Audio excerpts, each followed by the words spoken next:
I spent 27 days trying to win my ex back. Flowers, letters, grand gestures. Then she chose her coworker. I said, "Thank you."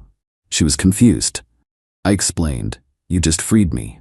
1 year later, when she called crying about him cheating, and then, I, 29 male, am writing this from a balcony that I can finally afford, drinking a coffee that doesn't taste like anxiety and compromise. It's been exactly 1 year since the day my life fell apart, and then immediately put itself back together in a configuration I didn't know I needed. Let's rewind. I'm an actuary. My life is risk assessment, spreadsheets, and calculated outcomes. I'm the guy who reads the terms and conditions. For 3 years, I applied none of that logic to my relationship with Becca, 27 female. Becca was magnetic. She was an aspiring ceramicist who worked part-time as a barista and full-time as a professional victim of the universe. I loved her. God, I loved her. I loved her chaos because I thought my stability balanced it out. I was wrong. My stability didn't balance her, it funded her. The breakup happened on a Tuesday. She sat me down on our beige love seat, which I bought, and told me she needed space to find her artistic voice. She said I was stifling her creative energy with my questions about budgets and cleaning schedules. She moved out to stay with her sister, leaving me with the lease, the dog, Barnaby, a golden retriever mix who is the best boy, and a heart that felt like it had been run through a wood chipper. For 27 days, I was pathetic. I'm not afraid to admit it. I did the pick-me dance. Day 1-7, I sent flowers, not grocery store bouquets. I'm talking imported peonies, her favorite, $150 a pop. Day 8-14, handwritten letters. I poured my soul onto heavy cardstock, apologizing for things I didn't even do. I apologize for working late. I apologize for asking her to do dishes. Day 15-21, the grand gestures. I bought tickets to a music festival she wanted to go to. I offered to pay for a private pottery kiln for the garage. Day 22-27, silence. I waited. On day 28, she agreed to meet me. We met at a hipster coffee shop downtown. The kind with exposed brick and $9 lattes. She walked in and she wasn't alone. Walking a step behind her, looking like he just rolled out of bed in a meticulously curated way, was Todd, 30s male. Todd is a soundscape architect. I still don't know what that means, but I know he works, or vibes, at the coffee shop where Becca worked. They sat down. Becca looked glowing. Todd looked bored. "Jason," she said, using her serious voice, "I got your letters. They were intense." "I meant every word," I said, ignoring Todd. "I want to fix this. I bought the kiln." She sighed, looking at Todd. He squeezed her hand. "That's just it, Jason. You think you can buy happiness. Todd and I, we have a connection that transcends material things. We've been seeing each other for a few weeks, since before I moved out, actually." The air left the room. "Before?" I asked. "It just happened," she said, defensive immediately. "We were closing one night, and the energy was just there. He gets me, Jason. He understands that art is pain. You just understand. Excel." Todd smirked. "She needs to breathe, man. You're suffocating her aura." I looked at them. I looked at Becca, wearing the jacket I bought her, holding the purse I bought her, sitting next to a guy who probably hadn't paid a utility bill in his life. And then, the strangest thing happened. The grief didn't hit me. The anger didn't hit me. The calculator in my brain turned back on. I did the math. Rent, $2,400, I paid 100%. Utilities, $250, I paid 100%. Groceries, $600, I paid 100% because she insisted on organic everything. Her car insurance, $180 bundled with mine. Her phone bill, $90, family plan. The storage unit for her unsold pottery, $150. Streaming services, $85. Emergency credit card, in my name, authorized user, variable, usually $500 to $1,000 a month for supplies. I looked at Becca. "So you're choosing Todd?" I asked. "I'm choosing myself," she corrected, leaning into Todd. "And Todd is part of my journey now." I took a sip of my black coffee. I set the cup down. "Thank you," I said. Becca blinked, her eyebrows scrunched up. "What?" "Thank you," I repeated. I smiled. A real, genuine smile. "You have no idea how much I needed to hear that." I don't understand," she stammered. "You're not mad?" "Mad." I stood up. "Becca, I'm relieved. You just freed me. You have absolutely no idea what you just did for me." I dropped a 20 on the table for the coffees. "Good luck with the aura, Todd," I said. I walked out. I didn't look back. I got to my car, sat in the driver's seat, and pulled out my phone. It was 11:15 a.m. By 11:30 a.m., I had called Verizon. Remove line ending in 4588, effective immediately. By 11:45 a.m., I had called Geico. Remove driver Rebecca last name. Remove vehicle 2016 Honda Civic. By 12 p.m. I was on my banking app. I saw a pending charge on the emergency credit card. $65 at Vinnie's Vinyls. Todd needed records, I guess. I disputed the charge as unauthorized user activity. She was authorized for emergencies, not boyfriend gifts, and technically she wasn't my partner anymore.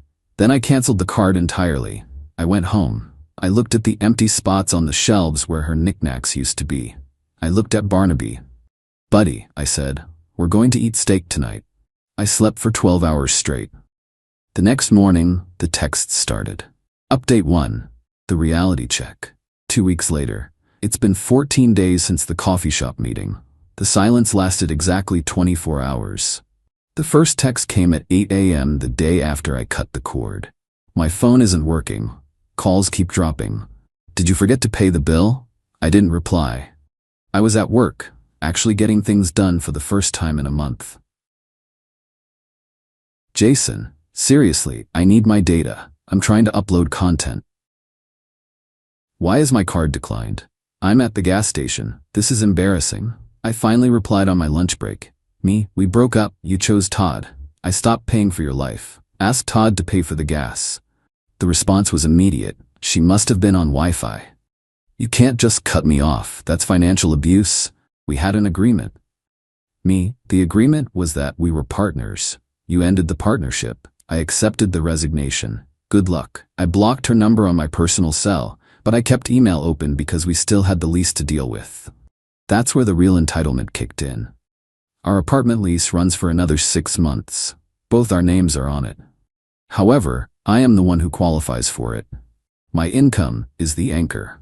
I emailed the landlord, Mr. Henderson. He's a tough old guy who hates drama but loves on-time payments. "Mr. Henderson, Becca has moved out. I will be serving out the remainder of the lease alone. Please note that access to the unit should be restricted to leaseholders only, and since she has vacated and surrendered keys, she left them on the counter when she left, I am requesting to change the locks for security." Mr. Henderson agreed, provided I paid for the locksmith. Done. $200 well spent. 2 days later, I got an email from Becca. From Becca. Subject: "You locked me out? I came by to get my winter coats, and the locks don't work. Todd was with me and he said, 'This is illegal eviction. I'm calling the police if you don't give me a key.'" I forwarded the email to Mr. Henderson and replied to her. "You moved out 30 days ago. You surrendered possession. If you want your coats, let me know a time and I will leave them in the lobby with the concierge. You are not entering the unit." She didn't like that. She showed up that night. I watched on the Ring camera. She was with Todd. Todd was wearing a beanie in July. They pounded on the door. "Jason, open up, I live here." I spoke through the camera.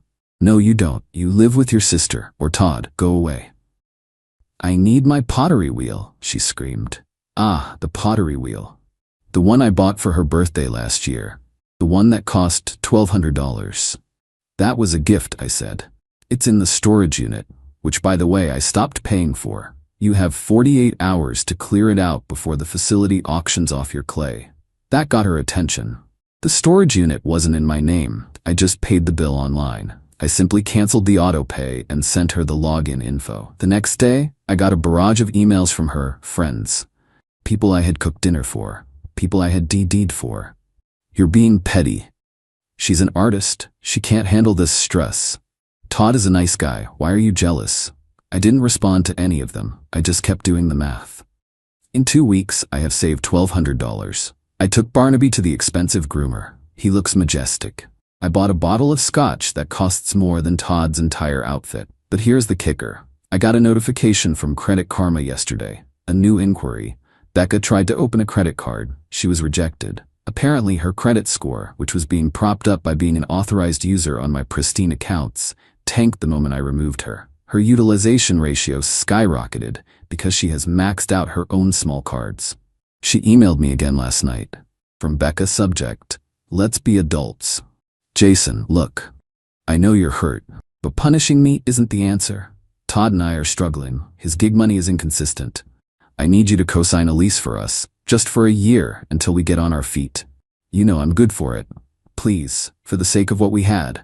I stared at the screen. She wants me to co-sign a lease for her and the guy she left me for. The audacity is so dense it has its own gravitational pull.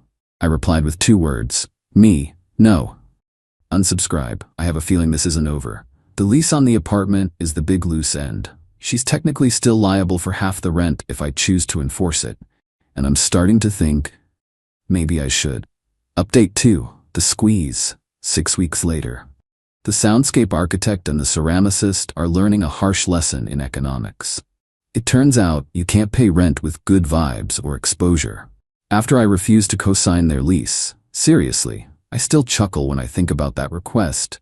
Things got quiet for a week. I assumed they found a basement somewhere or convinced her sister to let them crash. I was wrong. They decided to get clever. I came home from work on a Thursday to find a notice from the building management taped to my door. Lease violation warning. Unauthorized occupants.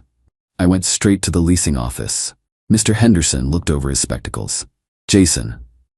Your girlfriend gave a key to a gentleman. He's been seen entering and exiting with musical equipment. Security says he tried to set up a recording booth in the common area lounge. My blood ran cold. She didn't have a key. I changed the locks. How? Then I remembered. The dog walker. Becca used to manage the dog walker. She must have kept a copy of the spare key we gave the walker ages ago, or convinced the walker to let her in. I explained the situation to Mr. Henderson. I did not authorize this. I changed the locks. She must have stolen a key or duped someone. Well, Mr. Henderson said, she is on the lease. Technically, she has a right to access, but he does not, and the noise complaints are significant. If he is living there, you are in violation. I will have to evict both of you. This was her play. She knew she was on the lease. She figured if she just moved Todd in, I wouldn't risk an eviction on my record, so I'd just leave and let them have the place, while I probably kept paying. Entitlement level, galaxy brain. But she forgot who she was dealing with. I am an actuary. I calculate risk. I looked at Mr. Henderson. If I voluntarily terminate my tenancy and pay the break lease fee, what happens to the remaining tenant? Mr. Henderson smiled. He liked me. He hated Todd. If the primary income earner vacates and terminates, the remaining tenant must requalify for the unit alone within 7 days. Income must be 3x the rent. Becca makes maybe $1,200 a month on a good month. The rent is $2,400. She would need to make $7,200 a month to qualify. Do it, I said. I'll pay the 2-month penalty. I'm moving out. It cost me $4,800 to break the lease. A lot of money? Yes. Cheaper than supporting Becca and Todd for 6 months? Also yes. Plus, the look on her face? Priceless. I packed my life in 3 days. I hired movers. On Saturday morning while I was directing the movers, Becca and Todd strolled in at 11 a.m. with bagels. They stopped dead when they saw the boxes. What are you doing? Becca asked, dropping her bagel. Moving, I said. I terminated my portion of the lease. I paid the break fee. I'm out. You can't, she shrieked. We live here. You can live here, I corrected. If you can prove to Mr. Henderson by Monday that you make $86,000 a year, can you? Todd looked pale. Bro, that's not cool. We have a vision for this space. Use your vision to manifest a deposit, I said. I left them standing in the empty living room. I moved into a smaller, modern 1-bedroom on the other side of town. It has a balcony. It's quiet. On Monday, Mr. Henderson called me. She could not qualify. I issued a 3-day notice to vacate. They are refusing to leave. Not my problem, I said. I'm off the lease. Actually, Henderson said, since you paid the break fee and signed the release, you are clear. I'm filing for eviction against her specifically. It will go on her record, not yours. I almost felt bad. Almost. Then I checked my email. From Becca. Subject, you ruined everything. I hope you're happy. We are being kicked out. Todd's equipment is heavy and we have nowhere to go. My parents won't take us because they hate Todd. You are a monster. You have no soul. You promised to take care of me. I didn't reply, but I did send a Venmo request. Request to Becca, $180. Note, final car insurance payment, April. She declined it. Becca, go to hell. A week later, I got a call from a collection agency. She had put my phone number down as the contact for her delinquent credit card, the one she tried to open. I gave them her parents' home number and blocked the agency. The fallout was swift. Becca and Todd had to move into a motel. I know this because she posted a sad selfie on Instagram with the caption, "Struggle love, art is suffering, the world is against us." The background was definitely a Super 8. I poured a glass of wine and sat on my new balcony. I calculated my savings for the month. Even with the lease break fee amortized, I was going to be debt-free in 3 months. I breathed in. The air smelled like freedom. Update 3. 1 year later, the call. It has been 365 days since I said thank you. My life is boring in the best way possible. I bought a house, a small fixer-upper with a big yard for Barnaby. I built a workshop in the garage, not for pottery, for me. I restore vintage motorcycles now. It's greasy, loud, and methodical. I love it. I have a savings account that actually grows. I haven't dated much. I went on a few dates, but the moment I smell entitlement, I check out. I'm hyper-aware of the red flags now. I need a guy who can handle me translates to, I need a guy to fund me. No thanks. Yesterday I was in the garage sanding down a fuel tank on a 78 Honda.